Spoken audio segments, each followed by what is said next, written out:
আসসালামু আলাইকুম রহমতুল্লাহি অবরাকাতু। ইমুতে কাউকে কল দেওয়া যাচ্ছে না। কল দিতে গেলেই ঠিক এরকম একটা লিখা চলে আসে। এই লিখাটা আসার কারণে কোনোভাবেই আপনি তাকে কল দিতে পারতেছেন না। তার নাম্বারটা আপনার কাছে থাকা সত্ত্বেও আপনি তাকে কল দিতে পারতেছেন না, এরকম একটা লিখা আসে। ঠিক একইভাবে আপনাকে অনেকে কল দিতে চাচ্ছে, কিন্তু আপনার মোবাইলে কল আসতেছে না, ইমুতে কল আসতেছে না, এরকম একটা লিখা আসে। এখন এটার সমাধান কি? কি করবেন চলুন তাহলে সবাই মিলে শিখে আসি। এই সমস্যার সমাধান করার জন্য সোজা আপনাকে চলে যেতে হবে ইমো অ্যাপসে। দেখুন আমি ইমোতে চলে গেলাম। ইমোতে আসার পরে উপরে কোনায় দেখবেন যে আপনার প্রোফাইল লোগোটি আছে, প্রোফাইল লোগোর উপরে ক্লিক করতে হবে আপনাকে। প্রোফাইল লোগোতে ক্লিক করলাম। প্রোফাইল লোগোর উপরে ক্লিক করার পরে এখান থেকে একটা অপশন আছে দেখতে পাচ্ছেন, সিকিউরিটি অ্যান্ড সেফটি। এখানে এটার উপরে ক্লিক করতে হবে আপনাকে। এখানে ক্লিক করলাম।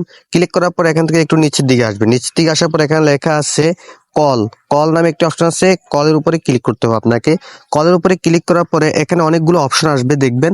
এই অপশনগুলোর মধ্যে থেকে উপরে যে অপশনটি আছে এভরি ওয়ান, এই এভরি ওয়ানের মধ্যে আপনার এই টিক চিহ্নটি এখানে এভরি ওয়ান করে দিবেন। তাহলে এখন আপনাকে সবাই কল দিতে পারবে। এখন আপনি যাকে কল দিতে পারতেছেন না তাকে বলবেন এই সেটিংসটি তার মোবাইলে করার জন্য, তাহলে আপনিও তাকে কল দিতে পারবেন। আশা করি খুব সহজে বুঝতে পেরেছেন। ভিডিওটি দেখে যদি আপনার একটু উপকার হয়েছে মনে করেন তাহলে অবশ্যই সাপোর্ট দিবেন। ইউটিউব চ্যানেল থেকে দেখলে ইউটিউব চ্যানেলটি সাবস্ক্রাইব করবেন। যারা ফেসবুক পেজটি দেখছেন অবশ্যই ফেসবুক পেজটি ফলো দিয়ে রাখবেন। দেখা হবে নতুন কোনো ভিডিওতে। ধন্যবাদ সকলকে এতক্ষণ পাশে থাকার জন্য।